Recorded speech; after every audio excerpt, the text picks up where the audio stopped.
Le connaître pour le servir. Croissez par ou dans la connaissance de Dieu. Colossiens 1,10. Croissez dans la grâce et dans la connaissance de notre Sauveur et Seigneur Jésus-Christ. 2 Pierre 3,18. S'adressant à ses enfants spirituels, l'apôtre apporte dans ses propos une rectification qui n'est pas sans intérêt.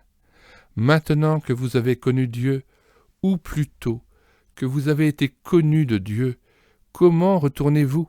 Galates 4, verset 9. De fait, si les chrétiens de Galatie ont une connaissance de Dieu, note 1. Il est intéressant de noter dans cette parole, Galates 4, verset 9, que Paul relève à la fois l'initiative de l'homme, vous avez connu Dieu, et l'initiative de Dieu souverain qui précède celle de l'homme, laquelle est nécessaire cependant.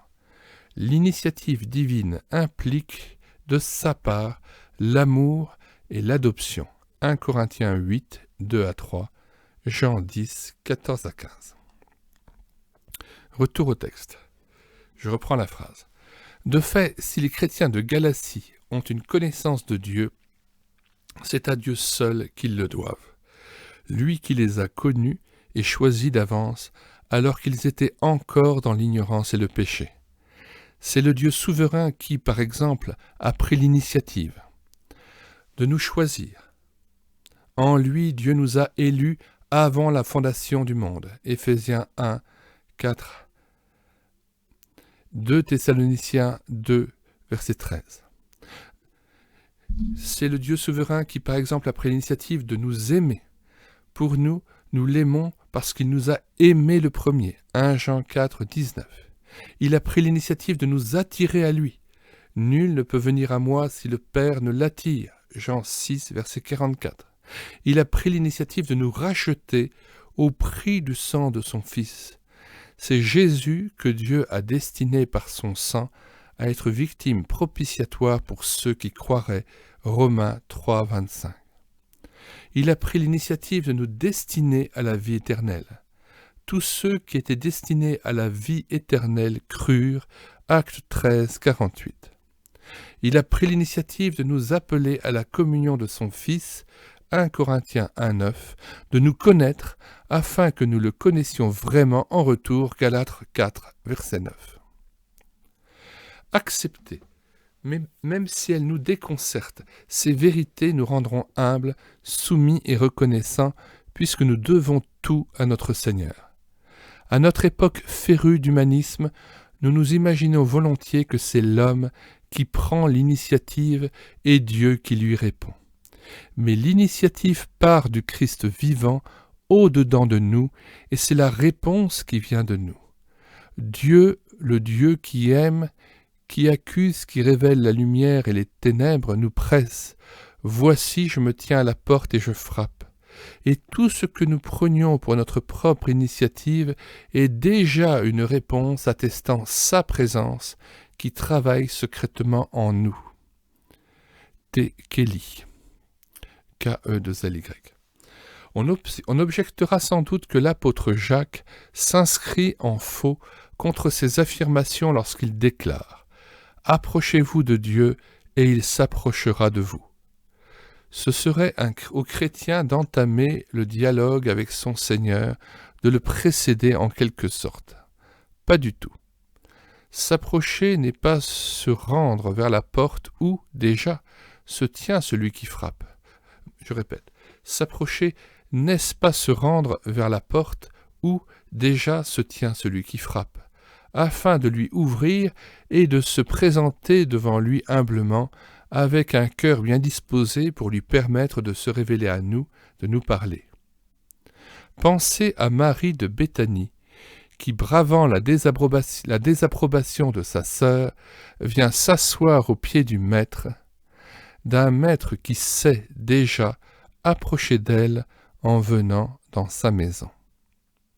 Je rappelle, en faisant allusion à ce passage, que c'est bien à cette scène inaugurale qu'est consacré ce site internet Audiebat Verbum Christi et l'écouter, la parole de Christ, On parle ici bien sûr de la parole de Marie. Une fois installée devant lui, elle se garde de bavarder, ce qui l'empêcherait d'entendre et de recevoir. Toute son attention se porte sur Jésus. Suspendue à ses lèvres, elle ne voudrait perdre aucune de ses bonnes paroles. Et c'est là, dans sa présence et dans le silence, qu'elle peut bénéficier de son enseignement, puis lui ouvrir son cœur et l'interroger à son tour. Imitons-la. Après tout, c'est le Seigneur qui nous pousse à le rechercher au début de nos journées pour lui rendre le culte qu'il attend des siens. Une fois à genoux devant lui ou assis, qu'importe, à l'instar de Marie, c'est-à-dire à l'exemple de Marie, nous gagnerons à rester silencieux un instant pour laisser à l'Esprit Saint le temps et le soin de capter nos pensées et de communiquer avec notre esprit. Nous ne parlerons à Dieu que lorsqu'il nous aura parlé et parce qu'il nous aura parlé. Il est bon d'attendre en silence le secours de l'Éternel. Dans la Bible, le terme « connaître » a un contenu plus dense que notre langue ordinaire. Celui qui s'exclame « Oh, un tel, je le connais pour l'avoir rencontré plusieurs fois, je me sens capable de le reconnaître dans la rue si je le croise » devrait avouer qu'en réalité, il sait fort peu de choses de la personne qu'il prétend connaître. Il ignore tout de son caractère, n'ayant jamais eu l'occasion de la fréquenter et de converser avec elle. Il faudrait qu'il fût d'elle un familier, un cher ami, pour bénéficier de ses confidences et avoir quelque idée de ses habitudes, de ses préférences, de ses travers et de ses qualités. Même dans le couple le plus uni, les conjoints ne se connaissent pas totalement. Il y a toujours une partie de soi que l'orgueil occulte et s'oppose à dévoiler. Dieu exige que l'écran orgueil soit enfin levé, c'est-à-dire que l'homme consente à se tenir comme nu devant celui qui sonde les reins et les cœurs. Alors le Seigneur se fait réellement connaître à sa créature et l'introduit, c'est toute son œuvre, dans une relation d'amour filial qui est véritablement connaissance de Dieu. Il est vrai que le Seigneur se révèle à celui qui médite l'Écriture avec humilité et soumission. Il n'empêche que cette connaissance, aussi fidèle soit-elle, cette découverte de Dieu au travers même de sa parole, peut n'être qu'intellectuelle, donc superficielle. Il est possible d'apprendre avec exactitude beaucoup de choses sur le Rédempteur et de vivre cependant bien éloigné de lui. Le chrétien qui a de lui une connaissance superficielle le recherche surtout pour son propre bonheur et sa propre satisfaction, en quelque sorte pour son confort, ce qui n'est qu'une forme de mondanité. Il est friand de merveilleux et d'expériences surnaturelles dont il pourrait tirer gloire. Il en va tout autrement de celui qui expérimente une vraie relation d'amitié avec son Dieu. Ce chrétien-là se plaît à découvrir ses perfections pour les refléter.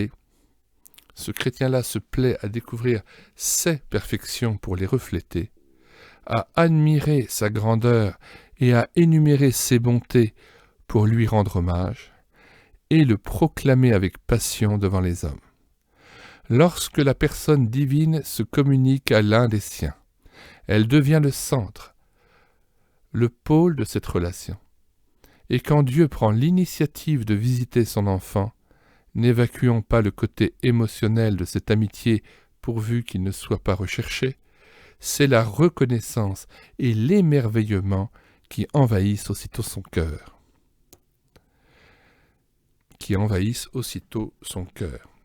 C'est le donateur et non le don reçu qui est l'objet de sa recherche et de son admiration.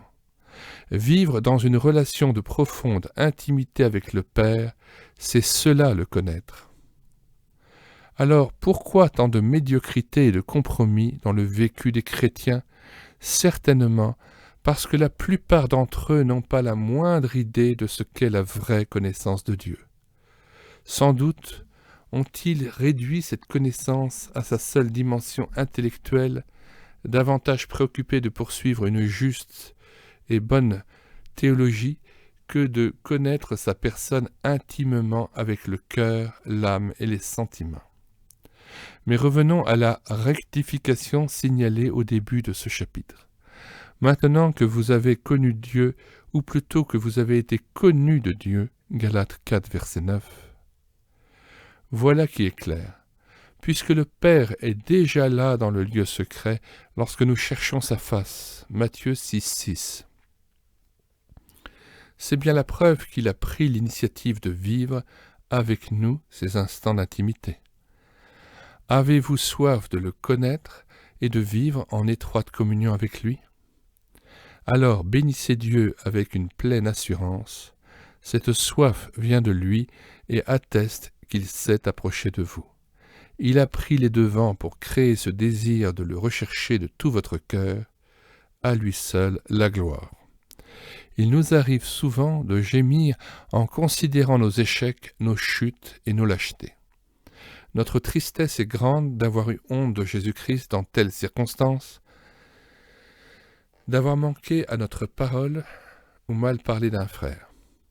Et ces chutes répétées nous font croire que les relations avec Dieu sont gravement compromises, alors qu'il frappe inlassablement à la porte de notre cœur pour nous accorder maintenant même la faveur d'un tête-à-tête.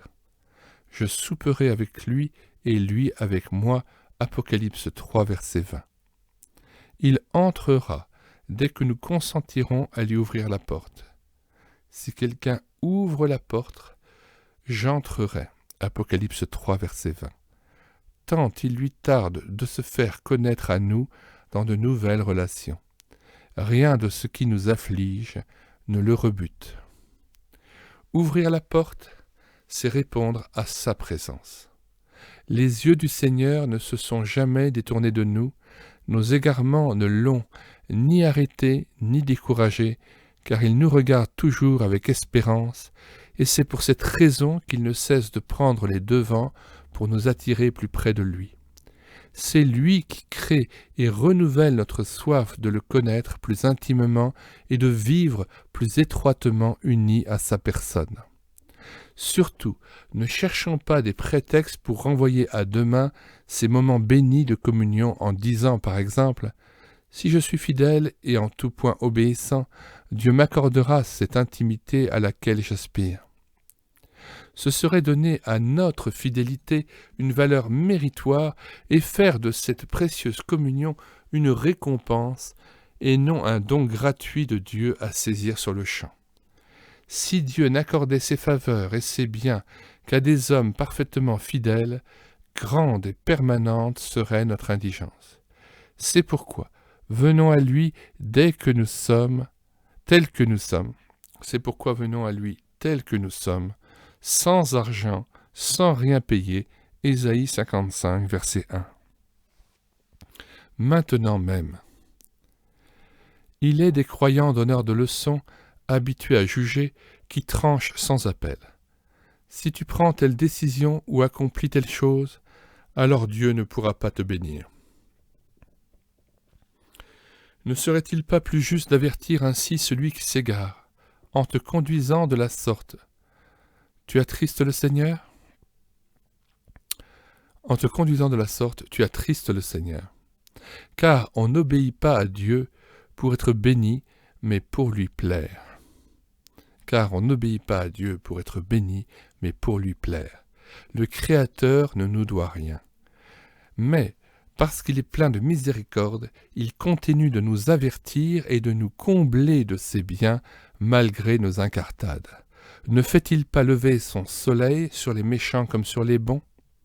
Si nous sommes infidèles, il demeure fidèle, déclare l'apôtre, 2 Timothée 2, 13. Parole précieuse qui nous réconforte, bien qu'elle n'encourage nullement l'inconduite, sous prétexte que là où le péché abonde, la grâce surabonde. Il n'y a pas de grâce permissive pour quiconque est né de nouveau. Ceci dit, et en dépit de mes chutes que je regrette, je me plais à affirmer que le Père ne cesse de m'attirer à lui.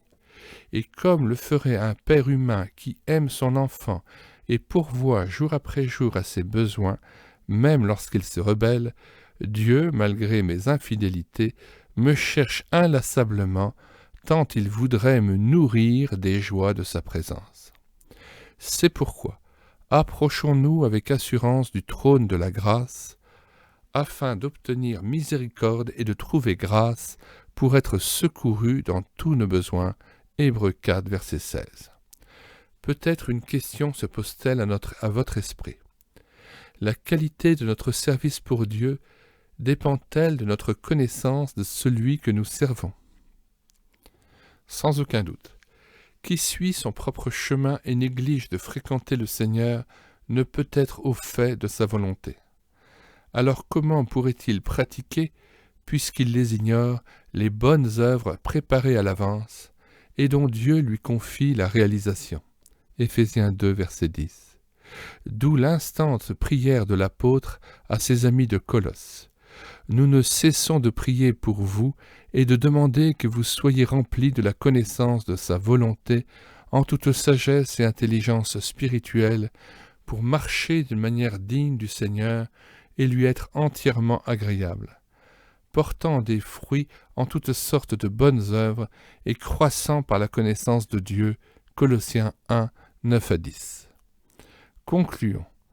Plus nous le connaîtrons, plus nous serons aptes à le bien servir. Question. Premièrement, avez-vous compris que Dieu veut se faire connaître à vous dans une relation nouvelle et cela sans retard? Le croyez-vous? Deuxièmement, avez-vous pris conscience de l'impossibilité de vivre une vie chrétienne en Christ, de suivre la direction du Saint-Esprit sans une communion étroite et quotidienne avec Dieu? 3. Avez-vous soif de vivre instant après instant dans l'intimité du Seigneur? Relisez Jean 7, verset 37. Et bénissez celui qui frappe à la porte de votre cœur. Laissez-le entrer maintenant par un acte tout simple d'abandon et de foi.